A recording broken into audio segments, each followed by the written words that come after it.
Di antara karomah Syekhona Khalil Bangkalan, karomah satu Syekhona Khalil Bangkalan dan segelas air susu di laut. Mbah Khalil Bangkalan Madura memanggil 3 santrinya, Mbah Manap, kelak menjadi pendiri pesantren Lirboyo, dan 2 orang santri lainnya.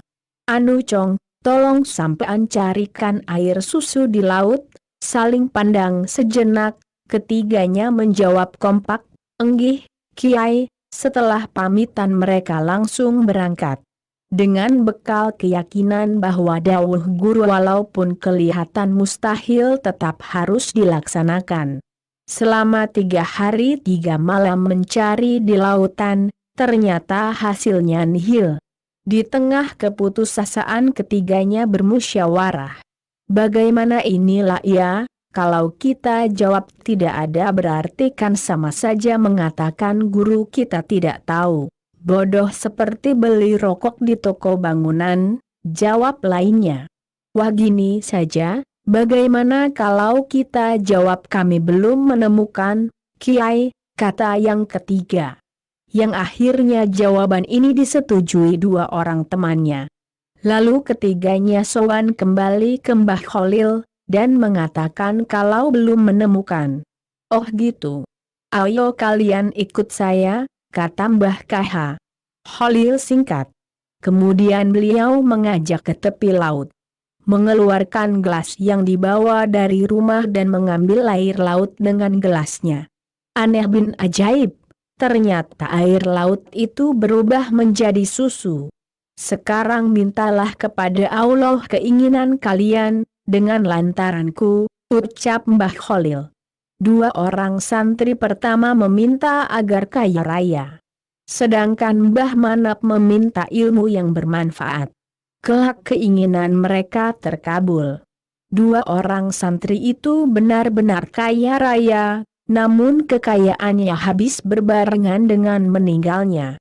Sedangkan Mbah Manap bisa mendirikan pondok pesantren Lirboyo yang santrinya menyebar ke seluruh Nusantara. Karomah 2 minum kopi Syekhona Khalil seperti biasa sehabis sholat subuh. Syekhona Khalil Bangkalan mengajar kitab bagi para santri yang senior. Biasanya dimulai dari selesai sholat subuh hingga waktu sholat duha tiba, baru selesai. Tapi hari itu tak seperti biasanya. Tiba-tiba Syekhona Khalil mempersingkat pengajiannya dan langsung menutup kitabnya. Pagi ini pengajian kitabnya singkat saja, karena saya akan kedatangan tamu dari Mekah, namanya Syekh Ali, kata Syekhona Khalil. Syekh Ali ini adalah cucu gurunya Syekhona Khalil waktu nyantri belajar di Mekah. Para santri hanya bisa manut. Saat itu belum ada alat komunikasi seperti handphone, tetapi sinyal Syekhona Khalil sangat kuat menangkap pesan-pesan rahasia hidup yang tak dijangkau masyarakat umum. Itulah karomah Syekhona Khalil, mengetahui sesuatu yang belum atau akan terjadi. Semua itu atas izin Allah SWT. Siap, Kiai. Para santri segera membersihkan ruang tamu, halaman pesantren dan juga dalam Syekhona Khalil. Setelah semua diselesaikan para santri, tamu agung itu datang di halaman pesantren. Syekhona Khalil menyambut tamunya tersebut dengan hangat, senang, bahagia dan sangat menghormati tamunya tersebut, mengingat Syekh Ali adalah cucu guru beliau.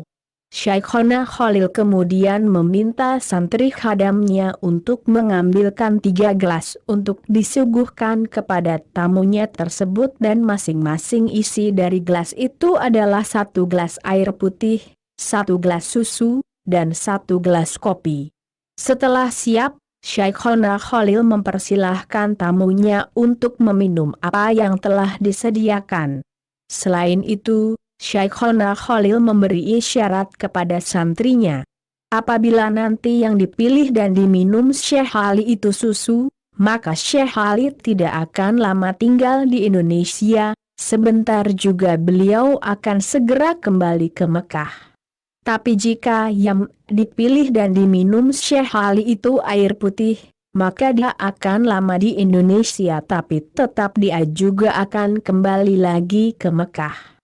Dan dipilih nanti yang dipilih dan diminum Syekh Ali itu kopi, maka Syekh Ali akan selamanya tinggal atau mukim di Indonesia dan tidak akan kembali lagi ke Mekah. Para santri pun penasaran dan menunggu Syekh Ali memilih dan meminum isi gelas yang mana. Para santri berharap Syekh Ali memilih kopi yang diminum meminta dia tinggal selamanya di Indonesia, karena semakin banyak wali tinggal di bumi ini insya Allah keberkahan akan semakin bertambah, dan selanjutnya akan dijauhkan dari bala musibah oleh Allah SWT. Dan alhamdulillah, ternyata Syekh Ali milih kopi yang diminum. Para santri pun bersorak gembira dengan bersemangat alhamdulillah. Syekh Ali tersenyum, tidak paham dengan soraknya para santri. Dia menyangka itu adalah adat kebiasaan bersorak dalam menyambut tamu karena gembira. Dan benar apa yang diisyaratkan Syekhona Khalil, Syekh Ali tidak kembali lagi ke Mekah, beliau lagi tinggal di Indonesia dan bermukim di Malang. Itulah sebagian karomah Syekhona Khalil Bangkalan Madura. Semoga kita selalu mendapat kucuran barokah dari beliau. Karomah 3 suara kentongan terdengar dari Pasuruan ke Bangkalan Madura ketika Kiai Khalil kehabisan waktu salat ashar di Madura, tetapi akhirnya malah ikut jamaah salat di Masjidil Haram. Diceritakan, Kiai Khalil dan Kiai Syamsul Arifin sedang berdiskusi di pinggir pantai, membahas pesantren dan keadaan umat pada masa itu. Beliau berdiskusi begitu lama hingga lupa bahwa waktu salat ashar segera habis. Kiai Syamsul Arifin yang ingat bahwa mereka belum melaksanakan salat ashar, segera memberitahu Kiai Khalil.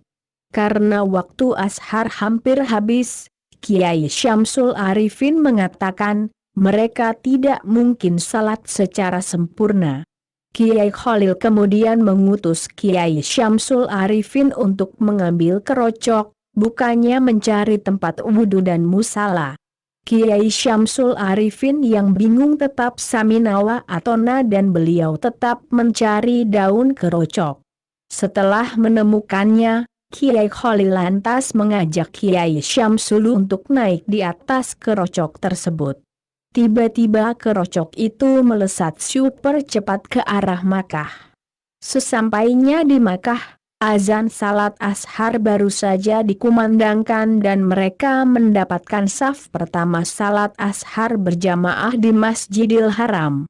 Selain kisah-kisah karamah, terdapat pula peninggalan Kiai Khalil yang masih ada wujudnya hingga sekarang. Salah satunya adalah kentongan yang beliau buat ketika menjadi santri di Cangaan, Bangil, Pasuruan. Konon katanya, jika kentongan itu ditabuh oleh Syekhona Khalil di setiap waktu salat, suaranya bisa terdengar sampai Bangkalan, Madura. Karomah 4 berangkat haji gratis. Setiap memasuki bulan haji Mbah Khalil memberangkatkan orang naik haji. Orang tidak mampu bahkan orang yang kaya pun diberangkatkan ke Makkah oleh Mbah Khalil, ada 10-20 orang tiap tahunnya. Orang-orang pun heran kepada Mbah Khalil, dari mana Mbah Khalil mendapatkan uang buat bayar ongkos mereka, mengingat pada waktu itu mencari uang sangatlah sulit karena negara Indonesia sebagian masih dikuasai oleh penjajah Belanda. Akhirnya ada yang iri dan benci kepada Mbah Khalil, dan memfitnah beliau. Mbah Khalil dilaporkan ke polisi atas tuduhan memalsukan uang. Dan tidak butuh waktu lama Pak polisi pun langsung mengkap dan memenjarakan Mbah Khalil.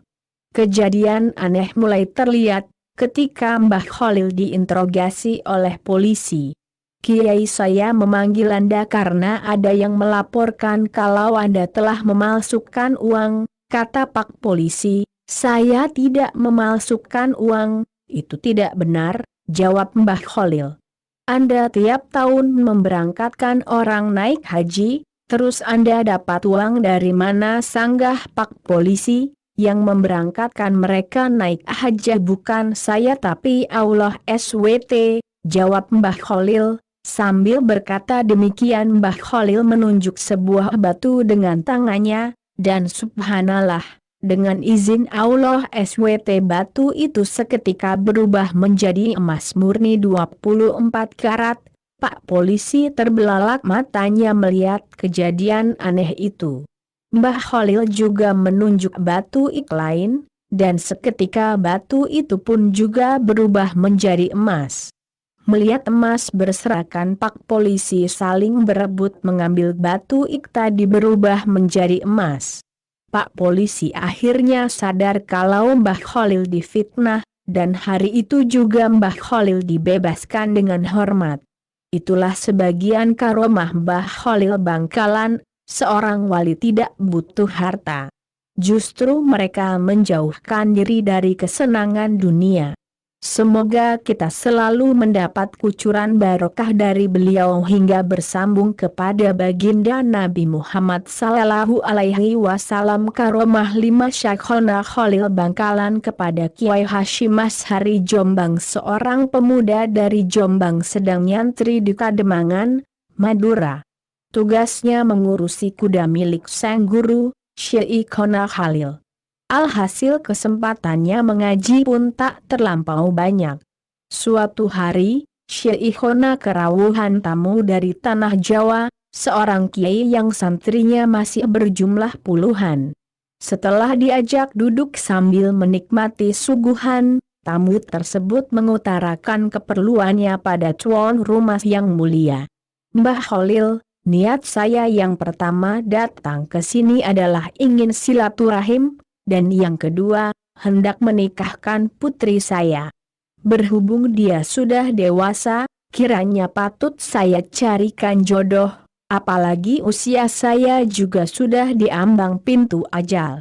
Tak lama lagi Allah pasti memanggil jiwa saya, Mbah.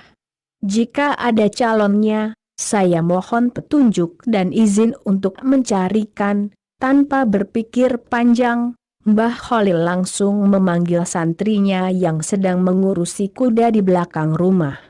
Hashim demi mendengar suara gurunya memanggil, si santri langsung lari terbirit-birit menghadap sang guru. Dalem, Mbah Khalil. Panjenengan memanggil saya? Iya. Tanpa banyak tanya lagi, pemuda Hashim langsung diam merunduk. Lalu Syekhona berkata pada tamu beliau, ini dia calon yang kamu cari itu, yang akan meneruskan perjuanganmu nanti. Si tamu pun terkejut bukan kepalang. Tak sanggup berpikir sambil bergumam dalam hatinya, apa iya sih santri belasakan seperti ini yang akan mengurusi pesantrenku? Aku tidak yakin bila anak ini banyak ilmunya. Saat bersamaan, santri Hashim pun terkejut pula sambil berkata dalam hatinya, apa iya Mbah Khalil tega akan menjodohkan saya dengan putri seorang ulama yang begitu mulia? Syekhona Khalil lalu menyambungkan kegelisahan dua pikiran itu. Sudahlah, kamu pulang saja dan siapkan selamatannya di rumahmu. 3 hari lagi akad nikah dilaksanakan. Nah, kamu Hashim, sana kembali ke belakang. Hashim pun kembali ke tempat tugasnya dengan hati risau, pikiran kacau balau, dan perasaan galau, sembari bertanya-tanya, bagaimana saya bisa menjalani ini semua? Kenapa guru tidak memberitahu saya sebelumnya atau paling tidak menawarkannya terlebih dahulu? Gundah gulana, bimbang, ragu, dan bingung terus berkecamuk dalam pikiran Hashim. Pada saat seperti itulah hidayah Allah ditampakkan kepadanya.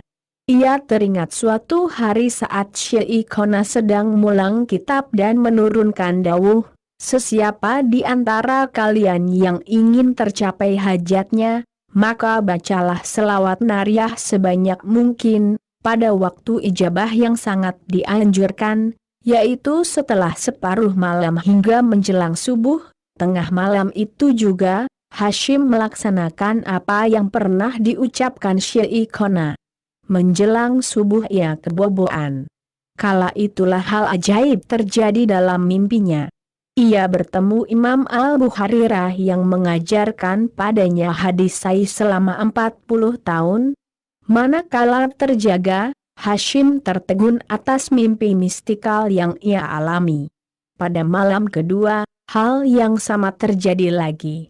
Kali ini dalam mimpinya, Hashim mendaras ilmu pada Imam A.S. Syafi'i yang kemudian mengajarkan padanya ragam kitab fikih dari 4 mazhab, Syafi'i, Hanafi, Maliki dan Hanbali, juga selama 40 tahun. Pada malam ketiga, ia kembali bermimpi dan mengaus ilmu dengan Imam Al-Ghazali dan Syekh Junaid Al-Baghdadi, yang mengajarkan padanya kitab tasawuf selama 40 tahun. Ketiga mimpi itu kemudian menyisakan pertanyaan besar dalam pikiran Hashim, apa makna dari semua mimpi itu? Keesokan hari, ia hendak bertanya pada Syekhona namun sudah tidak ada kesempatan lagi, karena justru ia malah disuruh bergegas menuju rumah calon mertuanya guna melangsungkan akad nikah. Guru murid ini pun berangkat. Setiba di tempat tujuan, akad nikah langsung digelar. Sejak kedatangan hingga kemudian hendak pulang, Syekhona sama sekali tak berkata apapun, kecuali saat akan berpamitan. Hashim, kamu jangan nyelewang-nyeleweng ya. Ibadah ikut yang dicontohkan Nabi SAW melalui ulamanya, dan ikutilah ulama Allah agar selamat. Allah pasti bersamamu, inggih, Mbah. Sendiko dawuh, jawab Hashim dalam manjura. Sementara kepada mertua Hashim, Syekhona bertitah. Jangan ragu dengan Hashim. Dia sudah mengaji 120 tahun lamanya. Semua hadirin nampak kebingungan. Santri yang baru saja menikah di hadapan mereka belum lagi mencapai usia 50 tahun. Hashim juga tak kalah ngungun.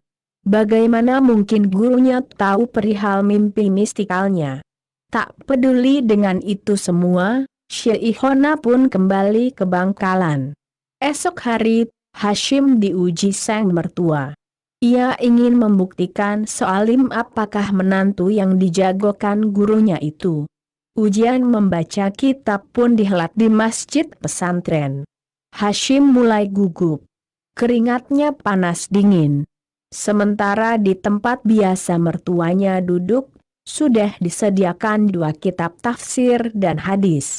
Di tempat yang sama, Hashim juga dipersilakan duduk.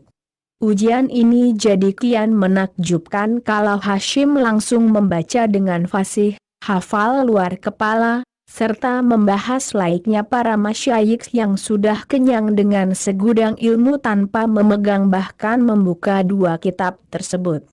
Tanpa kesalahan sama sekali. Para ustaz dan santri senior yang semula tak yakin dengan kemampuan Hashim, seketika takjub. Begitupun mertuanya yang mengintip dari celah jendela rumahnya. Sedari hari itu hingga seterusnya, Hashim muda beroleh tugas mulang semua kitab klasik dari pelbagai cabang ilmu tradisional Islam. Di depan namanya lantas tersematlah satu kata baru, Kiai Hashim Asy'ari. Karomah ini pula yang kelak memunculkan gelar baru di depan nama beliau setelah mendirikan pesantren Tebu Ireng, Hadratus Syekh, Maha Guru. Demikianlah sekelumit kisah karomah Syekhona Khalil Bangkalan yang diterima Hadratus Syekh, dan masih banyak lagi karomah beliau yang dialami dan disaksikan para santrinya yang lain. Semoga Allah senantiasa mengalirkan tetesan berkah dan manfaat dari kehidupan beliau yang mulia, kepada kita dan anak cucu. Amin ya Rabbal Alamin. Lahumul Fatihah.